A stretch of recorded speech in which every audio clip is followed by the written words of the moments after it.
Hola a todos, ¿cómo están? Bueno, bienvenidos a una nueva clase.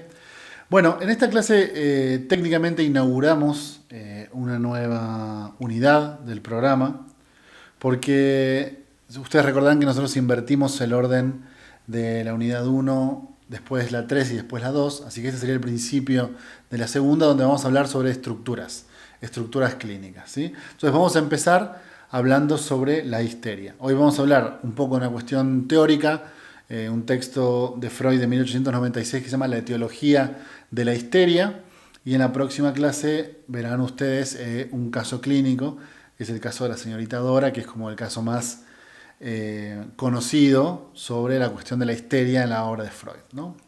Así que bueno, un poco lo que les voy a proponer es que rescatemos algunos puntos del texto, como hacemos siempre, y vayamos analizando algunas cuestiones de las cuales Freud puntualiza sobre el problema etiológico de la histeria, ¿sí? Entonces, yo les propongo que tengan en mente todo el tiempo que el tema que vamos a tratar de analizar es el tema de la hipótesis sexual de la histeria, la hipótesis sexual de la etiología de la histeria, ¿sí? Así que bueno, este tema es importante, ¿no? Estas tesis son importantes porque en realidad tienen un origen pre-psicoanalítico, estrictamente hablando. Es decir, las ideas, el trabajo en torno a Freud, sobre Freud en torno a la histeria, radica en una época muy anterior, 15 años antes de que él planteara la idea de su propuesta psicoanalítica, ¿no? El Jacob Breuer, todo lo que vamos a trabajar un poco el día de hoy, Jacob Breuer había publicado un texto que se llama Estudios sobre la histeria, un texto muy interesante donde se puntualizan casos de algunas pacientes, y aun cuando el origen de estas propuestas es pre-psicoanalítica, se mantiene esta idea a lo largo de los desarrollos de Freud por mucho tiempo, ¿sí? Eh, y la idea es precisamente la que les propongo trabajar. La histeria tiene su etiología, ¿no? La etiología de la enfermedad, el origen de la enfermedad en la vida sexual de los pacientes. Esa es básicamente la propuesta freudiana para pensar el problema de la histeria. Seguramente ustedes sabrán que Freud, como autor, fue altamente influenciado por otro médico que se llamaba Joseph Breuer, que funcionó como una especie de maestro de Freud, es decir, tanto en los ámbitos teórico-clínicos como también un poco en la vida. Breuer le prestó plata a Freud para que pudiera terminar la especialidad y bueno, algunas cosas más. Es un personaje muy importante en la biografía de Freud y además es quien le propone escribir juntos este texto cuando Freud no era nadie, quien les propone escribir juntos este texto, Estudios sobre la histeria, ¿no? Que trataba sobre algunos casos que Breuer había atendido, incluso antes de conocer a Freud, y también algunos casos que Freud había atendido con la técnica que Breuer proponía, que de eso vamos a hablar todo un poco el día de hoy. Así que Breuer atiende a una paciente que después se convertirá en una de las pacientes más importantes del movimiento, que es la paciente Ana O. Muchas veces se dice que Freud atendió a Ana O, en realidad esto es incorrecto. Breuer dejó de atender a Ana O tiempo antes de que se pusiera en contacto con Freud. Pero lo importante es que cuando Breuer atendió a Ana O, determinó, en ese caso, que los síntomas histéricos tenían su origen en escenas traumáticas, ¿sí? Esta pequeña idea, que después será característica de cómo pensamos el psicoanálisis, proviene de una idea breueriana, ¿no? Que los síntomas histéricos tienen un origen en escenas traumáticas y que esas escenas traumáticas son de cierto carácter sexual, ¿sí? Entonces, hay escenas traumáticas que suceden en la vida de los pacientes que tienen cierto carácter sexual y de ahí es donde se producen los síntomas histéricos. Entonces, Freud sostiene la hipótesis central que él mismo, que el propio Freud refiere a Breuer, ¿no? Entonces, bueno, les voy a proponer que de la página 192 de la etiología de la histeria, que se los vamos a dejar también acá en la plataforma como hacemos siempre, retomemos esta cita.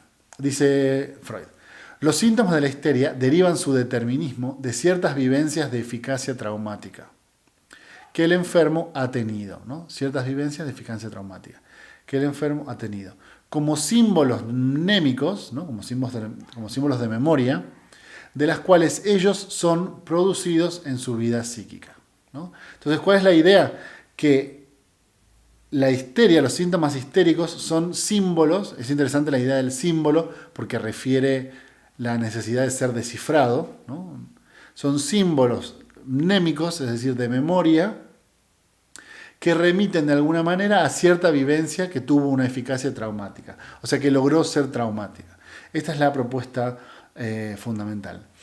Con esta etiología determinada, es decir, cuando ustedes parten del supuesto de una cierta etiología de la causa del padecimiento, entonces van a tener que suponer un tratamiento que responde a la misma lógica, ¿no? Por eso a veces cuando mezclamos paradigmas la cosa se empieza a poner complicada. ¿A qué me refiero con esto? Miren, si yo supongo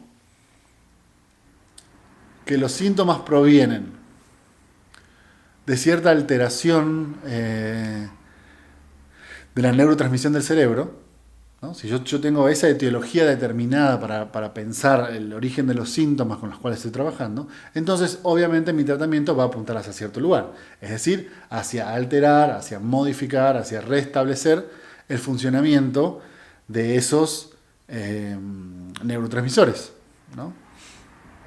Si yo supongo que la etiología de cierto padecimiento tiene más que ver con las vivencias traumáticas que pudo haber tenido esa persona, entonces mi tratamiento probablemente se va a orientar hacia la búsqueda de esas escenas, ¿no?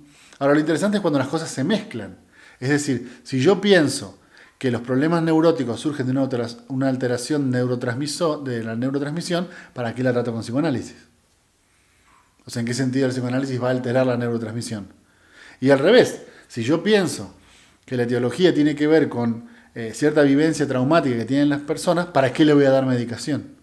¿Sí? Entonces hay momentos donde ustedes ven psicoanalistas medicando, que obviamente son momentos de cierta desesperación, porque la neurosis trae eso también, ¿no? Que a veces uno atiende a un paciente durante mucho tiempo y no logra encontrar cuál es el problema que realmente le aqueja, y esa desesperación a veces nos lleva a medicar a los pacientes. Pero ahí tenemos un problema epistemológico, eso es lo que les quiero transmitir. Hay un problema epistemológico de fondo, es decir, qué tipo de tratamiento responde a qué tipo de lógica de etiología determinada tenemos, ¿no? Entonces, bueno, con esta etiología determinada, es decir, la suposición de ciertas vivencias de eficacia traumática que producen síntomas histéricos, el objetivo del tratamiento va a ser precisamente reorientar la atención del enfermo, desde el síntoma hasta la escena en la cual y por la cual el síntoma se engendró. ¿Entienden? Entonces, si nosotros suponemos que este síntoma no es más que un símbolo de aquella situación, nuestro tratamiento va a ser reorientar la atención que está puesta en el enfermo claramente en el síntoma, ¿no? Obviamente el enfermo está muy afectado por el síntoma que le aqueja. Entonces, la atención del enfermo la vamos a mover desde ese elemento sintomático actual hacia la escena que nosotros suponemos que es por la cual y en la cual se engendró el síntoma, ¿no? ¿Cuál había sido la experiencia de Breuer? ¿Cuál había sido la experiencia de Joseph Breuer? Esto lo pueden ver claramente en estudios sobre la histeria, particularmente en el caso de Anao, ¿no? Que si uno lograba que el paciente recuerde la escena traumática, el síntoma quedaba eliminado. Esa era la idea breueriana, digamos. Que si uno lograba que el paciente recordara aquella escena traumática inicial, el síntoma se resolvía, ¿no? ¿Por qué pensaba esto Breuer? Porque la idea fundamental está basada justamente en otra idea, que es la idea de la estrangulación de la energía psíquica, ¿no? Estrangulación tiene que ver con ahorcar, como si la energía psíquica hubiera quedado estrangulada en cierto momento, en cierto lugar, que también se relaciona muchísimo con la idea de fijación freudiana, ¿no? Es decir, hay algo en el orden del movimiento de la energía libidinal que queda estrangulada, que queda fijada en cierto momento del desarrollo, precisamente como reacción a la escena traumática, ¿no? Entonces la escena traumática produce una estrangulación de la energía psíquica. Entonces, el objetivo para Breuer era que el médico rectificara el decurso psíquico normal de la energía, ¿no? Hacer, por medio de que el paciente recuerde esa escena, hacer que la energía libidinal siga fluyendo como venía fluyendo. Entonces el síntoma, que es un efecto de la estrangulación, queda resuelto. ¿Entienden la idea? O sea, lo importante desde un punto de vista epistemológico es que ustedes entiendan que cada teoría supone de alguna manera el origen de los síntomas, el origen del padecimiento, y por ende desde ahí piensa la idea de tratamiento. O sea, esto que acabo de decir vale estrictamente para el psicoanálisis freudiano pensando en la histeria, pero en realidad lo pueden transportar a cualquier otro paradigma, es decir, cualquier otra forma psi de cura psicológica, por decirlo de alguna manera, supone el origen del padecimiento en algún lugar y por ende el tratamiento refiere justamente ahí. Bueno, entonces avancemos un poquito más. Se darán cuenta, obviamente, que si la cosa es así, el concepto de escena traumática cobra un valor fundamental dentro del paradigma freudiano para pensar la histeria, ¿no? Porque a través de esas escenas traumáticas vamos a averiguar qué tipo de influjos produjeron, qué tipo de estímulos, qué tipo de efectos produjeron los síntomas histéricos y de qué modo fueron que los produjeron. ¿Entienden? Entonces, la escena traumática se vuelve como un elemento fundamental dentro de este paradigma. Ahora, ustedes ya además deberían ir pensando que este elemento, el elemento de escena traumática, el elemento del trauma, fue uno de los conceptos que más permeó dentro de la cultura popular a partir del psicoanálisis, ¿no? Digamos, de toda la propuesta psicoanalítica siempre ha habido ciertos conceptos que permearon la cultura popular. Me parece que la idea de trauma es la más conocida. Por eso mucha gente piensa que el psicoanalista trabaja con los traumas de los pacientes, ¿no? Incluso la gente lo dice en un sentido coloquial, dice, sí, es que yo tengo traumas, es que los traumas que tengo, ¿no? Entonces suponen que nosotros los psicoanalistas lo que hacemos es trabajar con los traumas de los pacientes y que además esos traumas provienen del pasado, ¿no? Me parece que esa es como la idea general que se piensa por fuera del psicoanálisis y que está basada precisamente en la noción de escena traumática, ¿no? Una escena traumática en la niñez que de alguna forma derivó en una cuestión histérica o neurótica. Ahora vamos a ver el problema de eso. Digamos, eso es como una noción estrictamente popular. Ojalá fuera así, ojalá fuera tan sencillo, porque para nosotros el tratamiento sería muchísimo más rápido. Ahí van a ir viendo cómo en realidad no es exactamente así como funciona. Y entonces el tratamiento no es exactamente tan fácil como lo pensaba Breuer, por ejemplo, ¿no? O sea, en los términos de, bueno, si yo hago que se acuerde de la escena traumática que la traumó en aquel momento, de pronto ahora el síntoma desaparece. Aunque Breuer lo pensaba así, lamentablemente no es tan sencillo. Pero bueno, permítame explicarles. Teniendo esta idea en mente, la idea de escena traumática, teniéndola en mente, Freud rápidamente se da cuenta de un problema, que en realidad es un problemón. Y es que muy frecuentemente la escena en la cual nos lleva el análisis, y en que el síntoma, por ejemplo, apareció por primera vez, una de las coordenadas que ustedes están dando, por ejemplo, imagínense clínicamente dentro del consultorio, ¿no?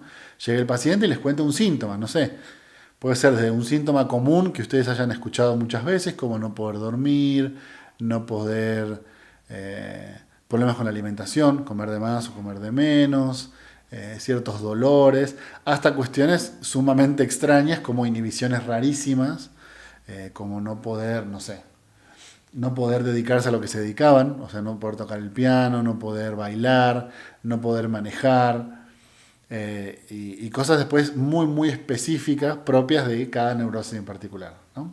Entonces, ustedes le aplican a ese síntoma, le aplican un método. Y el método es, bueno, trate de decir todo lo que le venga a la mente, como ya vimos en la unidad que hablamos sobre técnica. Y el análisis los va llevando, ¿no?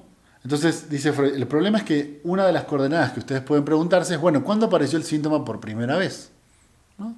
Digamos, ¿hace cuánto que usted no puede manejar? ¿Hace cuánto que no puede tocar el piano? ¿Hace cuánto que no puede parar de abrir y cerrar la llave del gas? ¿No? Porque quizás no siempre fue así. Entonces el paciente les puede decir, bueno, esto empezó hace 3 años, o esto empezó hace 2 años. Ahora, el problema que encuentra Freud rápidamente ahí es que a esa escena donde inició el síntoma, a esa escena donde apareció el síntoma por primera vez, a veces no resulta la escena idónea para determinar el síntoma.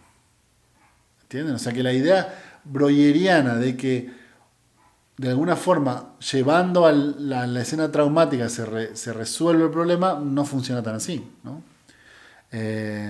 ¿Por qué? Porque a veces la escena, y esto es súper importante que lo entiendan técnicamente, porque tiene un valor clínico fundamental, y es que a veces la escena o el contenido de la escena que el paciente recuerda carece completamente de nexo con la índole del trauma, con la índole del síntoma. ¿Entienden? O sea, por ejemplo, la primera vez que me pasó, yo me acuerdo que estaba en el cumpleaños de mi sobrino y estábamos a punto de cantar el cumpleaños y comer la torta. Y ustedes dirán, ven que lo piensan en los términos del enclave breueriano y piensan, bueno, ¿y dónde está lo sexual? ¿Y dónde está lo traumático? ¿Dónde está el problema que supuestamente yo iba a encontrar en esta escena? ¿Entienden? Entonces, es realmente problemático justamente porque la escena que nosotros estábamos esperando tenía que tener algún tipo de nexo con el síntoma que nosotros queríamos disolver. Entonces de pronto nos encontramos con que la escena que nos está relatando el paciente no tiene ningún nexo con el síntoma, ¿no? ¿Qué es lo que podemos encontrar? Digamos, aquí podemos dividirlo, Freud mismo lo divide en dos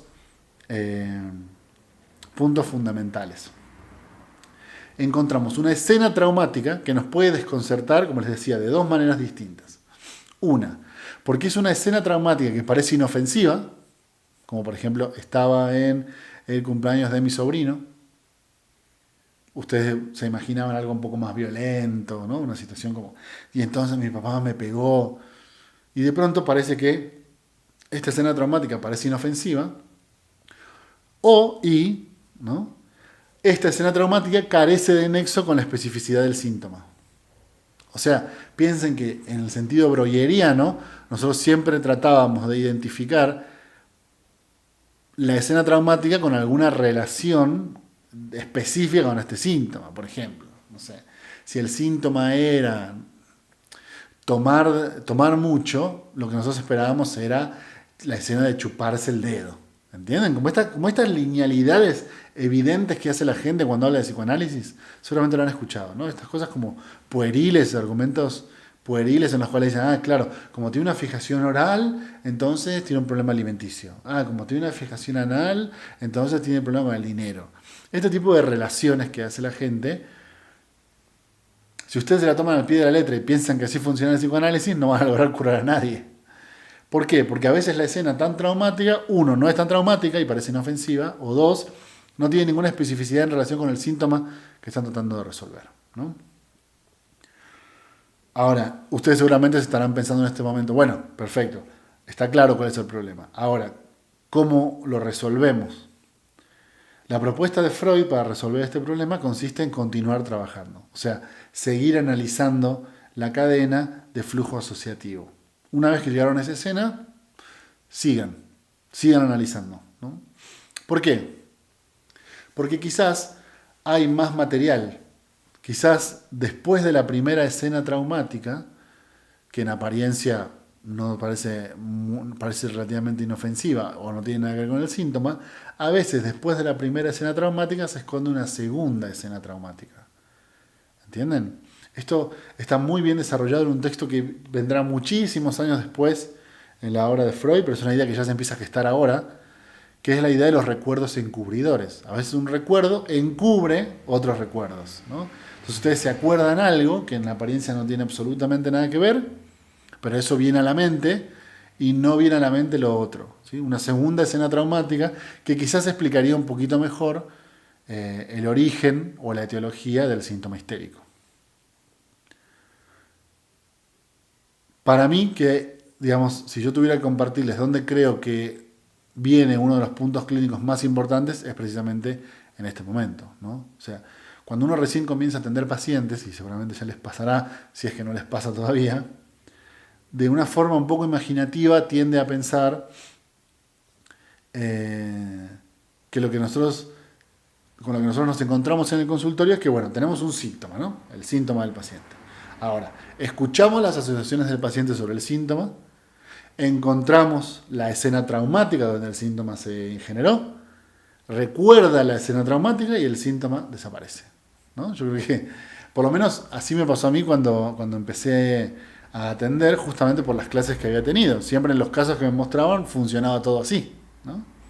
Lamentablemente no es así como funciona. Es muy difícil poder identificar, por ejemplo, qué recuerdos se relacionan con qué síntomas. Los síntomas son, y esta es la tesis más interesante de Freud que no deben dejar de lado y no pueden perder de vista, los síntomas en realidad son multideterminados. Son multideterminados y eso vuelve las cosas muchísimo más complejas. Porque la determinación de un síntoma histérico quizás no necesariamente proviene de una escena traumática como pensaba Breuer. La propuesta de Freud es que quizás los síntomas están determinados por más de una escena, ¿no? O sea que los síntomas son entramados complejos de situaciones y no lo pueden pensar en los términos de uno a uno. Un síntoma, un trauma, un síntoma, un trauma. O un síntoma, una escena traumática. Lo que tiene ahí es una interrelación compleja de cuestiones que involucran quizás varias escenas. Y Freud, quizás precisamente por su origen breueriano y por las propuestas que había planteado de alguna manera su maestro, la verdad es que se complica muchísimo con la cuestión de lo multideterminado, se quiebra la cabeza con el problema de que no provenga de una escena y lo resuelve con la idea de la multicausalidad. Permítanme citárselos para ustedes del texto que vamos a trabajar hoy, La etiología de la histeria, página 196. Dice Freud: es como si la acción conjugada de ambas escenas posibilitara el cumplimiento de nuestros postulados. ¿Ven? No toman una escena. Quizás toman la acción conjugada de más de una escena, por ejemplo, 2 escenas, ¿no?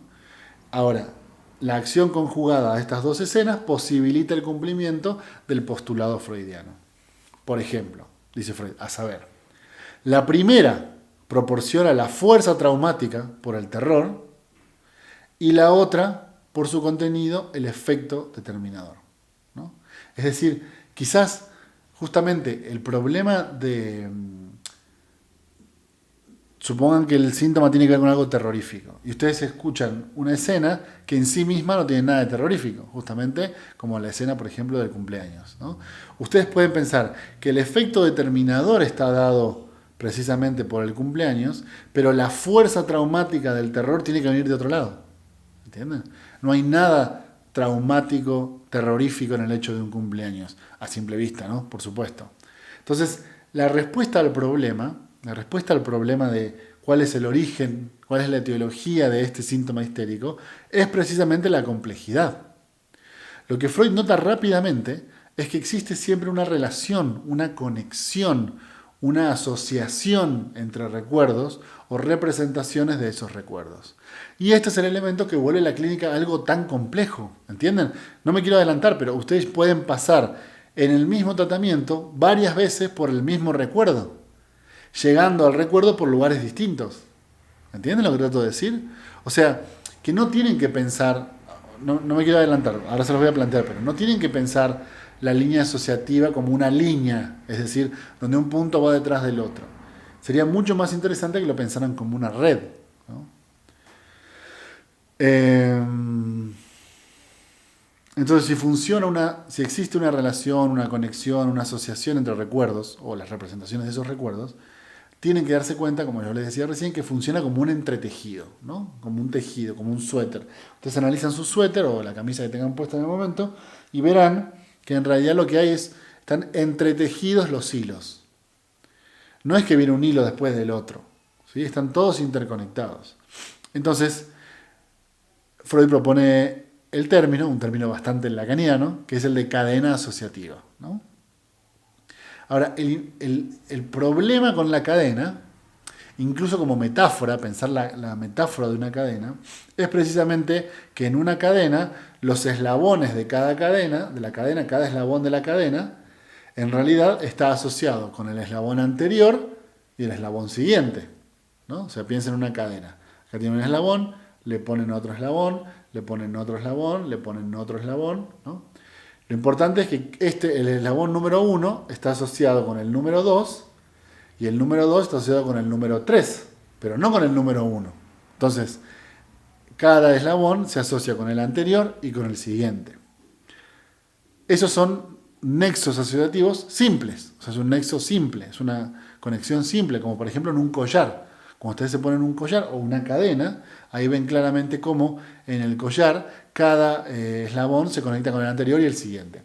Acá la cosa es un poquito más compleja, es como si los nexos estuvieran ramificados, ¿sí?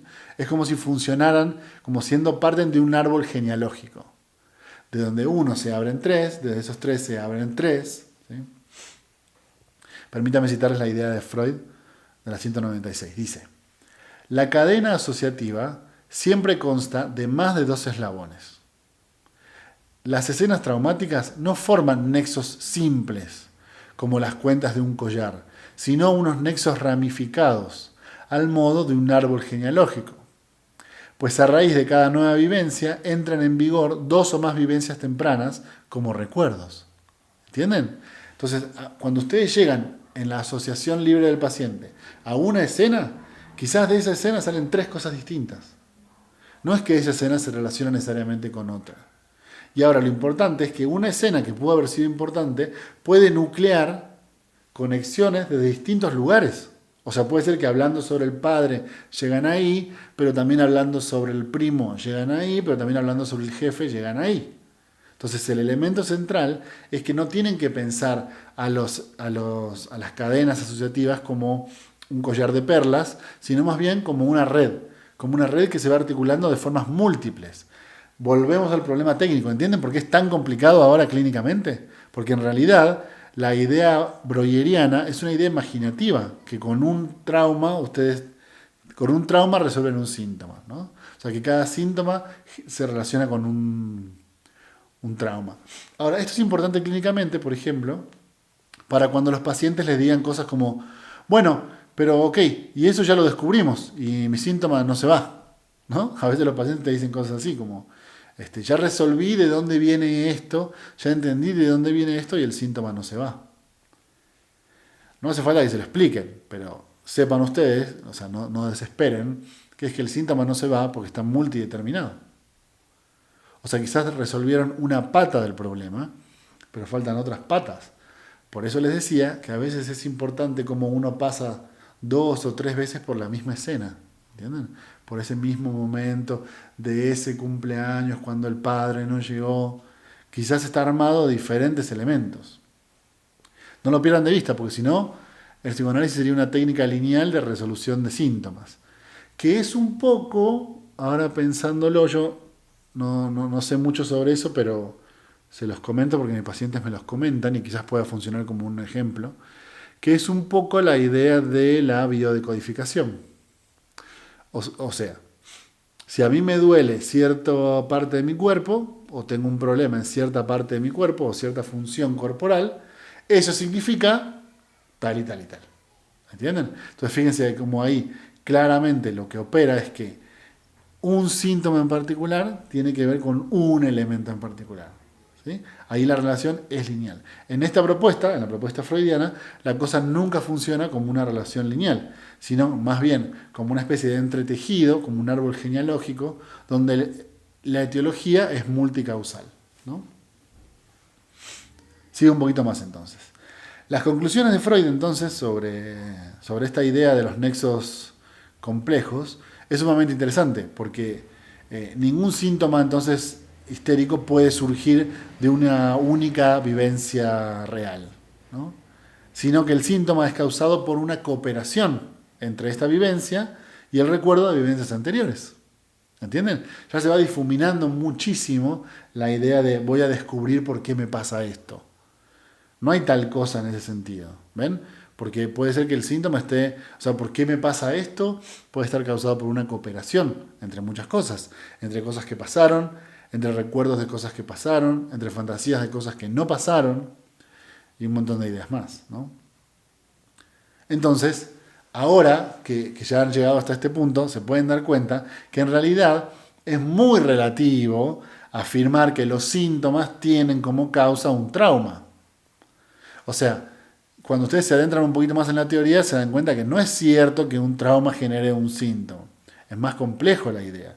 La afirmación popular de que el psicoanálisis trabaja con traumas infantiles, en realidad es un poco desacertada, porque trabaja con toda una gama de problemáticas que a veces sí provienen de traumas infantiles y otras veces provienen de otros lugares, ¿no?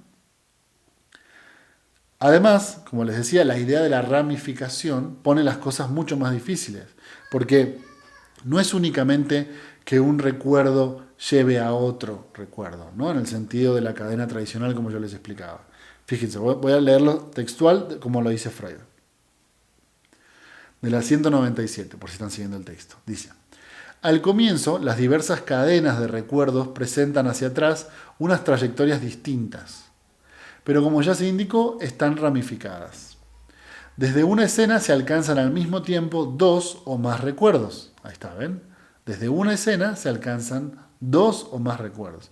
Y a su vez, de estos parten cadenas colaterales, cuyos distintos eslabones acaso están asociativamente enlazados con eslabones de la cadena principal.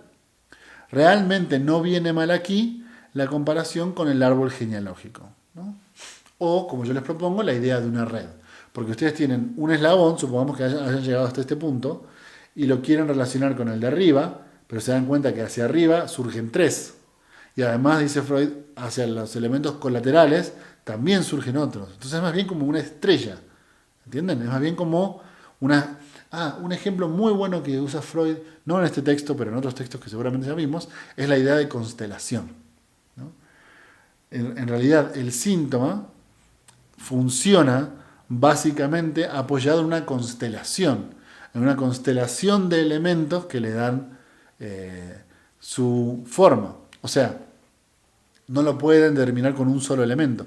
Por eso les decía que es una forma bastante lacaniana de pensarlo, porque después la lógica del significante de Lacan dirá algo similar a esta idea. Ahora bien, dos características más de estos recuerdos que pueden complicar las cosas todavía aún más y que Freud establece en el texto, ¿no? Primero, como las cadenas están interconectadas, puede ser que se llegue, como les decía, al mismo recuerdo desde dos puntos diferentes, ¿no? Es decir, supongamos que hablamos sobre el recuerdo del día que el padre no llegó al cumpleaños. Cumpleaños de 5 años, él festeja con los amiguitos, está la mamá y el padre no llega, nunca llega al cumpleaños, ¿no? Ustedes pueden llegar a ese recuerdo a través de cómo él les cuenta el tema de por qué está enojado con su padre, pero puede ser que también algún día, hablando sobre la cuestión de la madre, se diga, porque yo me acuerdo que mi madre me decía, por ejemplo, ese día me dijo, ¿entienden? Y vuelve al recuerdo del mismo momento en el cual el padre no llegaba. Entonces, por lugares distintos, llegan a un mismo elemento. Allí lo que se da, dice Freud, es un punto nodal, es un nodo, es decir, un punto de entrecruzamiento, que dos cadenas asociativas diferentes pasaron por el mismo lugar, ¿entienden? Entonces ese punto es nodal. Por eso podemos pensar que hay dentro de la trama discursiva de los pacientes puntos nodales, o sea, puntos más importantes que otros. Como cuando el paciente varias veces te cuenta la misma historia y un día te dice, ay, ¿te acordás del día de lo del cumpleaños? Y uno le dice, sí, claro, ¿cómo me voy a olvidar? ¿No? Como diciendo, bueno, ese elemento parece que es un punto fundamental, es un punto nodular dentro de todo el armado del constructo discursivo de esa persona, ¿no? Entonces, primero, las cadenas pueden estar interconectadas, o sea que no están aisladas, ¿sí? Puede haber un punto nodal que entrecruce la cadena hablando del padre con la cadena hablando de la madre, justamente en ese elemento del cumpleaños. Punto número 2. El descubrimiento de las escenas se da en una secuencia cronológica invertida, ¿no? O sea, primero descubren cosas a veces de más atrás y después cosas de más adelante, o a veces descubren primero cosas de más adelante y después cosas de más atrás. Recuerden que el método fundamental es la regla de asociación libre, y cuando la regla se cumple realmente, el paciente no habla en orden. Hay pacientes que les afecta esta idea, ¿no? Entonces, por ejemplo, a veces ellos creen que te están hablando en orden y hay otras sesiones donde realmente dicen cualquier cosa, dicen lo que les venga a la mente y te dicen, ay, la verdad que hoy estoy muy complicado, no tengo orden, te debo estar confundiendo. Y uno dice, no me estoy confundiendo, eso está genial, ¿entienden? Porque esa forma de contar realmente demuestra que no han ordenado el discurso antes de la sesión. Hay veces que los pacientes, aun cuando uno le dice la regla fundamental, ellos creen, se adjudican la idea de que deberían de alguna forma ordenar lo que van a decir, ¿no? Y eso es lo más antianalítico posible, porque precisamente la única información que nos van a dar es aquella información sobre la cual ya saben. Y si el problema tiene un origen inconsciente, obviamente ese origen ellos no lo saben, entonces nunca nos van a hablar de él. Ahora bien, lo cual no implica que sea fácil, ¿entienden? O sea, hay momentos que no se ordenan cronológicamente y ustedes tienen que tratar de ordenarlos en su mente de cierta manera para tratar de entender. Que la ordenación no sea cronológica no significa para nada que no haya una determinación causal, ¿sí? Esa la van a proponer ustedes, o sea, ustedes van a proponer la determinación causal en el orden que establezcan sobre el discurso completamente desordenado del paciente, ¿no? Espero haber sido claro. No sé si esta idea es muy compleja, pero espero haber sido claro. Entonces, finalmente,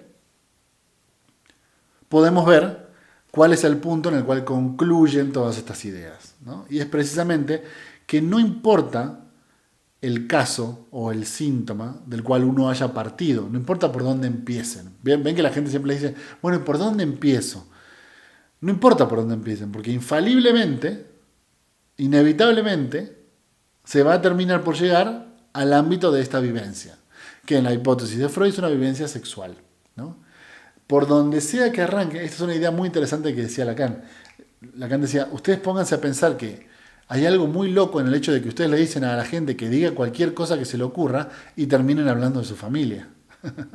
¿No? Es muy interesante la idea. No importa por dónde ustedes arranquen, la persona va a terminar hablando de alguna forma de esta vivencia traumática sexual, que es la verdadera, dice Freud, la verdadera etiología de la histeria, ¿no? Este es un punto central para pensar, como les decía, la asociación libre. Por eso también nuestro método. No importa por dónde empiecen. No hace falta que ustedes les digan, por ejemplo, yo superviso a una persona que hace lo contrario a esta regla. Entonces le dice, primera sesión, hábleme de su padre.